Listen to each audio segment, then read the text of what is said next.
रोशनी में आप सभी को सुस्वागतम। जी हाँ, यूनिवर्सिटी कॉलेज लंदन में जोनाथन ओपेनहैम ने एक नया सैद्धांतिक ढांचा विकसित किया है जिसका उद्देश्य क्वांटम यांत्रिकी और शास्त्रीय गुरु मध्याकर्षण को एकत्रित करना है।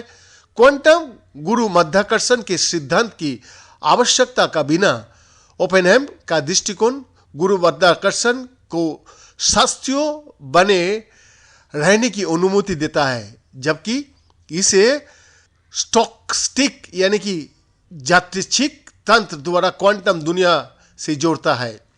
दशकों से सैद्धांतिक भौतिकविदों ने आइंस्टाइन के सापेक्षता के सामान्य सिद्धांतों जो गुरु मध्याकर्षण को वर्णन करता है उसको क्वांटम सिद्धांतों के साथ समेटने के लिए संघर्ष किया है, जो भौतिकी में बाकी सभी चीजों को वर्णन करता है।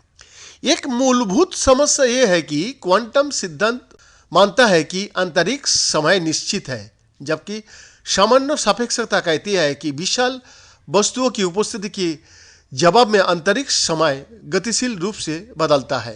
अब तक सुलह प्रयासों पर इस विचार का प्रभुत्व रहा है कि गुरु मध्याकर्षण की हमारी वर्तमान समझ अधूरी है और बातचीत का एक मात्रात्मक विवरण आवश्यक है।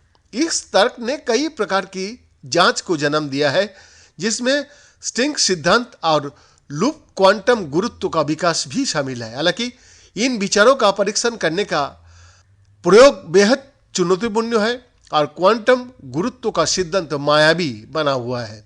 क्वांटम गुरुत्व एकीकरण का एकमात्र मार्ग नहीं है और समस्या का समाधान ये जांच करके किया जा सकता है कि क्या क्वांटम यांत्रिकी और सामान्य सापेक्षता क्या सह अस्तित्व की स्थिति में जोड़ा जा सकता है। हालांकि ये दृष्टिकोण किनारे रह गया है क्योंकि ये विभिन्न नौगो प्रमेयों के आह्वान करता प्रतीत होता है कि युग्मन को असंभव बना देता है।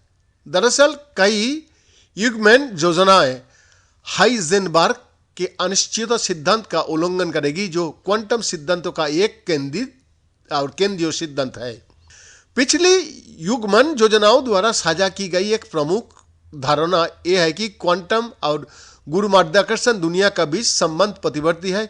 इसका मतलब यह है कि यदि किसी भी समय सिस्टम की स्थिति को मापा जाता है तो इसका उपयोग गति के समीकरणों का साथ अतीत या भविष्य में किसी भी बिंदु पर इसकी स्थिति की भविष्यवाणी करने के लिए किया जा सकता है। अब ओपेनहैम का तर्क है कि इस धारणा की आवश्यकता नहीं हो सकता है और कहता है कि युग्मन स्टोकेस्टिक हो सकता है। इसका मतलब यह है कि सिस्टम की अतीत और भविष्य की स्थिति का एक माप के आधार पर निश्चित रूप से अनुमान नहीं लगाया जा सकता है। इसके बजाय अतीत और भविष्य की भविष्यवाणी केवल संभाव्य समीकरणों से की जा सकती है, जो संभावना की एक श्रृंखला प्रस्तुत करता है। बीएन का रिपोर्ट, FTV हिंदी, दिल्ली, भारत।